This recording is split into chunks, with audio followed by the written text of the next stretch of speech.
Hello dan selamat kembali ke channel YouTube saya. Jadi untuk video kali ini saya akan sharing bagaimana cara kita nak buat satu soalan quiz math menggunakan Android Studio.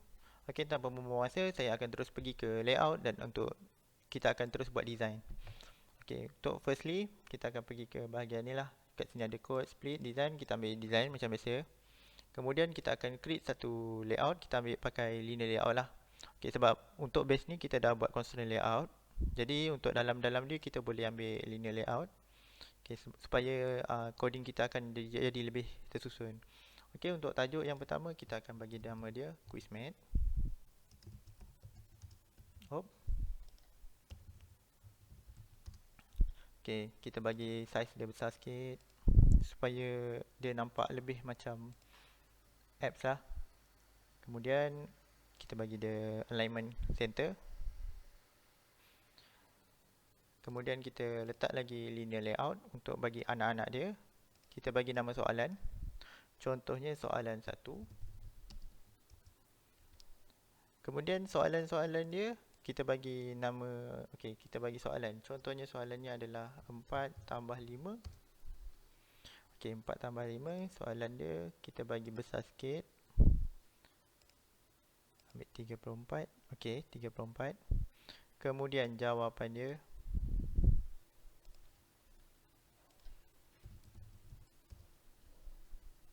pilih jawapan. Okey, so ada pilihan jawapan. So dalam pilihan jawapan kita akan letak radio group. So kita akan ada selection lah, selection untuk jawapan-jawapan yang available. Okay, so jawapan yang pertama kita akan letak, contohnya 4 tambah 5 adalah 6. Jawapan nombor 2 kita letak 7. Jawapan nombor 3 baru kita letak 9. Okay, untuk pilihan jawapan ni sebabkan dia ke bawah, bolehlah juga. Okay, kita ambil orientation lah supaya dia tak makin banyak space. Okay, kat mana orientation?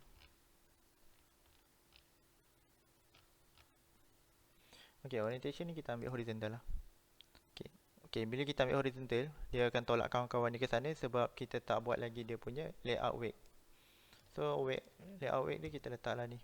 Kalau tak nak buat layout weight pun boleh, tapi kita boleh, kita akan buat wrap content lah. So nak buat wrap content, kalau buat wrap content pun boleh. Okay, so buat wrap content. Okay, so ini adalah pilihan jawapan. Kemudian ini adalah child dia. Kita ambil juga wrap content. Okay, yang ni kita ambil mesh parent lah untuk kiri kanan dia. Kemudian kita pergi ke split untuk kita letakkan margin dia. So tapi sebelum kita buat margin, better kita wrapkan dulu benda ni supaya nanti bila kita launch app ni dia akan jadi center je. Okay, kiri kanan dia pun kita bagikan dia mesh parent sebab kita dalam constraint layout. Okay, baru kita buat mesh constraint. So mesh constraint dia akan tolak ke tepi lah. Okay, kemudian untuk bahagian child dia ni baru kita akan letak dia punya margin. Okay, so untuk child yang pertama ni saya akan buat margin 30 lah. Okay, so boleh nampak ya, margin dia 30. Kemudian saya akan buat padding dia sebanyak 20 dp. Okay, so dia nampak macam ada kotak sini. Kemudian bahagian linear ni saya akan letak dia ada background. So untuk design ni sebenarnya tak payah complicated pun tak apa. Ni sebab saya nak bagi nampak dia kemas. Okay, so saya akan ambil edit background ni lah, normal. Okay, so ada nampak ya macam kotak. Kemudian kita akan letak button bawah dia. Button adalah di bawah linear layout yang luar ni. So dalam button ni kita akan letak BT check. Ni ID dia. Tapi nama label kita akan letak check. Okay, so ini baru soalan 1. Jadi kalau kita nak buat soalan 2, kita just copy balik. Okey, ni ada merah sebab kita tak buat DP dia. Okey, untuk ID ni kita buang je sebab kita nak copy paste. ID tak boleh sama. So ID ni buang je macam biasa. Okey, untuk layout ni jangan rasa susah lah. Kalau nak buat simple pun boleh. Kalau nak buat ni sebab saya nak design tu yang agak nampak macam banyak benda yang saya buat.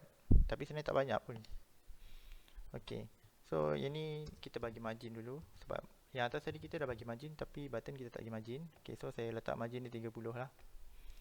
Okey. So lepas dia ada tekan check, dia akan display score. So kat bawah dia kita letak score lah. So score dia size dia letak besar sikit, 60 dp ke. Okey, lepas tu letak tengah alignment dia. Kalau 60 rasa besar sangat, kita ambil 48. Okey. Kemudian ni baru soalan 1, kita akan copy paste layout yang linear layout yang ni untuk buat soalan 2. Okey. So ini adalah soalan 2. So dah ada soalan 1, soalan 2. Okey, untuk margin ni sebab kita ambil left right, kita nak ambil left dengan right ke, so kita boleh buat macam ni lah. Margin right pula. Okey, so dia akan nampak lagi kemas macam ni. So macam yang linear layout atas tadi pun kita gantikan dengan left right saja. Kalau kita buat margin macam ni, dia akan buat kiri kanan atas bawah. Okey. So kalau macam ni, okay, dia tak adalah nampak gap banyak sangat. Dia tak nampak gap jauh. Okey. So kita kembali balik kepada bahagian design. Kemudian, okey, untuk soalan 1 ni kan kita letak dia sebagai soalan. Jadi kita letaklah color sikit. Okey, sebagai contoh saya suka warna oranye, so saya akan letak warna oranye. Sini pun saya akan letak warna oranye. Okey, lepas tu label kita letak soalan 2. Okey, soalan 2, soalannya apa? Contoh kita buat 9 tolak 5. Okey, betul, hujung dia kita letaklah equal. Equal berapa? Yang ni pun sama, kita letak equal berapa. Kemudian pilihan jawapan yang ada untuk yang ni adalah 4. Okey, lepas tu kita letak pilihan jawapan dia berapa. Contohnya 8. Ni pilihan jawapannya adalah 1. Okey, jadi nanti kalau kita debug, layout dia akan berbentuk macam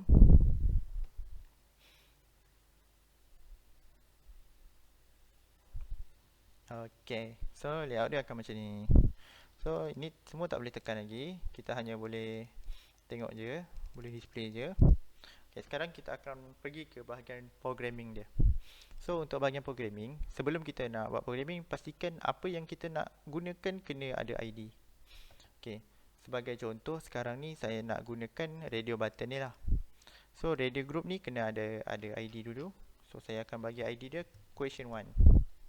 So untuk anak-anak dia tu saya letak A1, yang ni A2,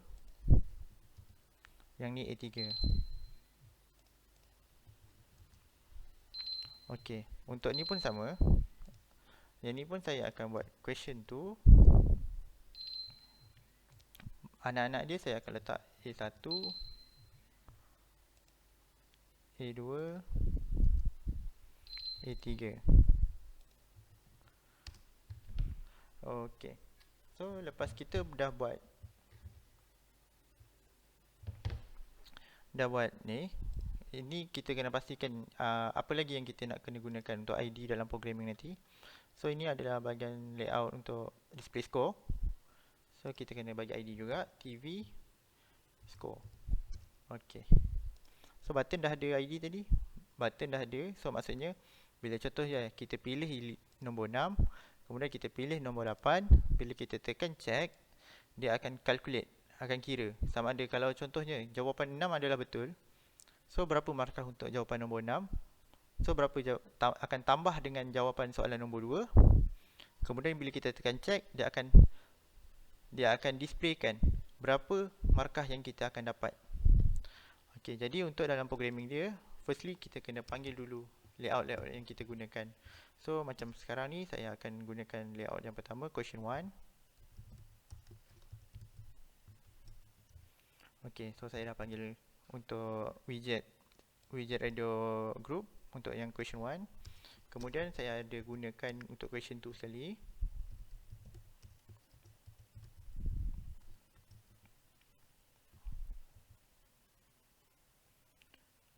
Kemudian saya ada gunakan button untuk check jawapan sama ada betul ke atau salah. Kemudian saya ada gunakan text view untuk displaykan markah saya berapa.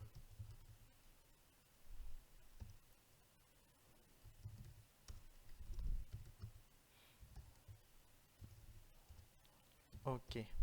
So bila kita dah panggil semua widget-widget ni semua, kita akan proceed terus dengan kita punya programming. Okey, untuk yang pertama kita akan check dulu. Check sama ada radio button mana yang kita akan pilih. Okey, lepas kita check, kita akan tentukan ID yang bahagian mana. Okey, so if r.id.a1 equal to check ID. Kalau dia sama dengan check ID yang kita pilih, maksudnya check ID ni kat mana? Contoh kan kita ada dalam question 1. Okey ya. Question 1 yang ni radio group ni ada 6, 7, 9. Sekiranya 6, 7, 9 tu telah dicek sama dengan ID A1, so kita akan letak markah dia berapa. Sebelum tu nak letak markah kita kena decide dulu. Integer contohnya give score sama dengan kosong. So kita initialize dulu give score. Okey, score sekarang ni kita ada score A, score B, score A sama dengan kosong. Ini untuk initialize ya. Score B sama dengan kosong. Okey. So ini untuk soalan 1 saya akan bagi dia score A.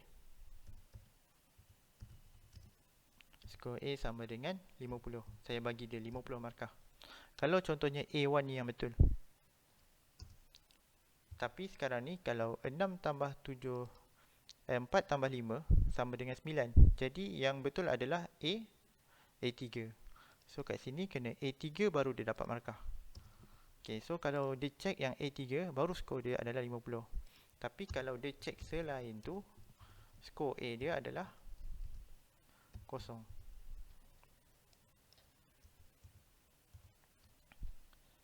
Sama juga macam untuk question 2. Copy paste ya. Okay, ni tukar question 2. Okay, question 2 kita pakai B. Cuba tengok balik. Kita pakai B ke tadi? Okay, ni silap.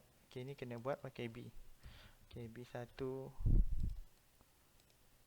Oh, okay. Okay, kalau dia ubah sekali dua macam ni, kita tak payah pakai tu, kita pakai manual je.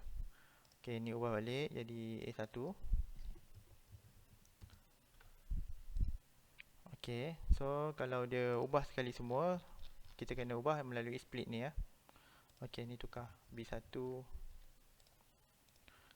B2, B3. Okay, so lepas dah tukar ni, okay, baru kita buat. Okay, untuk soalan 2 yang betul adalah B berapa? 9 tolak 5 sama dengan 4. Jadi adalah B1 yang akan betul. So B1 akan dapat 50. So selain siapa yang jawab selain daripada B1, jawapan dia adalah salah. Dan dia akan dapat skor sebanyak 0. So ini adalah skor B. Okey. Untuk buat calculation, baru kita akan panggil button check. Check set on click. Ni button click macam biasa ya, semua orang akan tahu. Okey. So jumlah skor adalah apa tadi kita panggil nama dia? Give score. Okey. Sepatutnya bukan give score ni. Kita buat calculate score. Baru nampak. Okey. Cal score equal to score A tambah score B. So kalau score A, Contoh kalau dia jawab betul, skor A tambah skor B 50 tambah 50, so jawapannya adalah 100. So untuk kalau skor ni akan jadi 100. Tapi ni dalam bentuk integer. Kalau kita nak display guna layout text view score ni, kita kena tukar dia dalam bentuk string. So score dot set text. Okay, dalam dia ni buat string dot value of. Maksudnya kita akan convert dia menjadi string. Okay, jadi bila kita debug je app ni,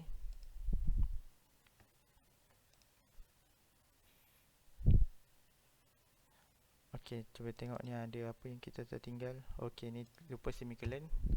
Okay, tutup. Okay, debug balik.